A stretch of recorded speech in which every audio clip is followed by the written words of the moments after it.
Dark Gallifrey continues with The War Master Part 1, which is a bittersweet audio because while it gave us one last hurrah with David Warner that we didn't expect we'd get, it also does mean now that we have finally said goodbye to him and his Unbound Doctor at Big Finish. But I think it's a nice one for the character to go out on, having an adventure with Benny, played, of course, by his real life partner, Lisa Bowerman. And the two of them pretty much getting a two-hander here, I think it's fair to say. Pretty much. And I think that's all it needed to be. I think with the mindset of this is the last time we're going to have David Warner and, Bernice together. Not that they'd presumably have had that when they recorded this, but nevertheless. I think that's all it needed to be, and I had a great time with it. And, this is an interesting story structure, but it's told backwards. So it's a story that definitely benefits multiple listens, because when you first listen to it, you're like, I don't know what I've experienced, but I dig it. And then I listened to this again, and I was like, oh, I really like this. Yeah, it's one that as soon as I finished, I was like, you know what? I just want to go back and do it again, which I don't have that often with Big Finish. Like, even in the ones I really enjoy, like the only other one that springs to mind particularly strongly is Diary of River Song, Friend of a Family, which, I just enjoyed that world so much and those characters that I wanted to go back and experience it all again. Whereas with this one, I'm not sure. It partly is that enjoying the characters, spending time with them. It partly is the weird structure as well. Mm-hmm.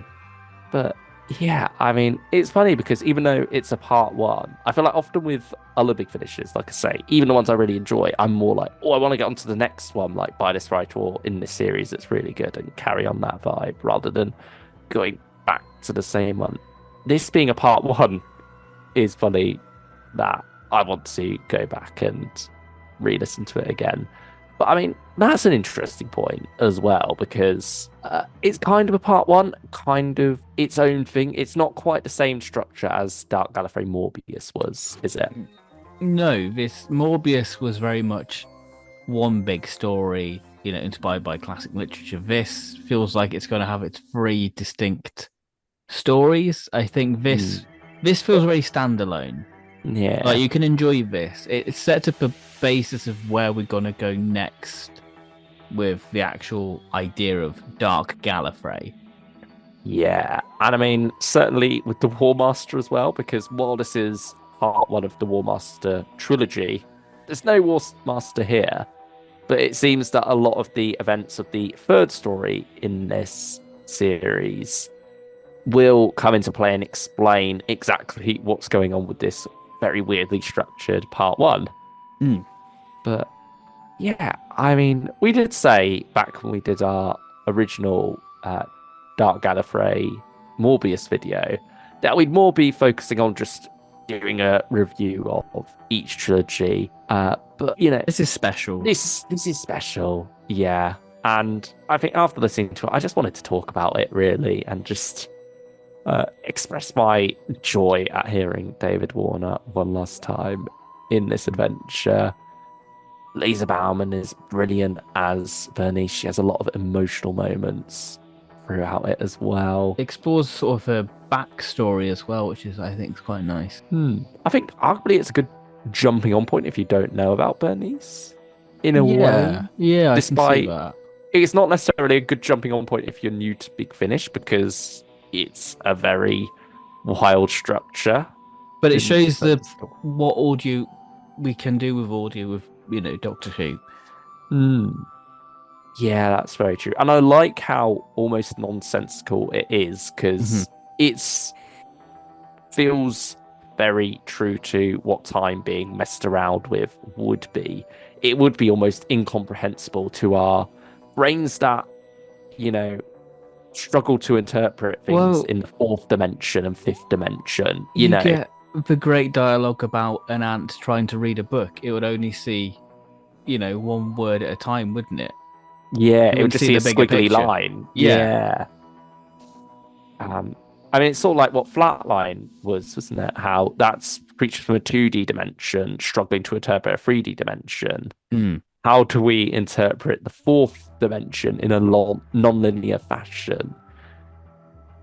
And despite this, arguably, I don't want to say it's a mess because it feels very It's intentionally structured. It feels like an intentional mess, I suppose. We're but it's not. very clever in how it wraps up because the first scene is also the last scene. Yeah, I love that opening. How you have Benny talking about how archaeology is about starting at the end and then working your way backwards. And that very neatly sets up what this story is in a way. It's almost like your own archaeological expedition into this story. You've got to make sense of it as it goes along. And then also perhaps it's going in a weird order for the characters as well. They're getting deja vu and things. It's not straight up a story told in reverse.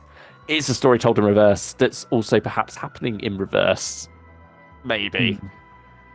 It's a wild one, but But it's got a lovely wit and charm, what a James Goss script has, from mm, taking the mick about Gallifrey furniture. Um, yeah. it's got a little fun little fan nuggets where you're like, oh, if you're a fan, you'll get that joke, and I love it. I think this was Mm, a real joy to listen to, and like I yeah. say, you can listen to it multiple times, and you'll get something out. You can listen to it backwards, and you'll probably get it as a Mm, traditional story. yeah, Uh, somewhat. I it's mean, the modern creatures even of beauty in a way. even some of the jokes, you get the punchline before you get the joke, and it works Yeah, still.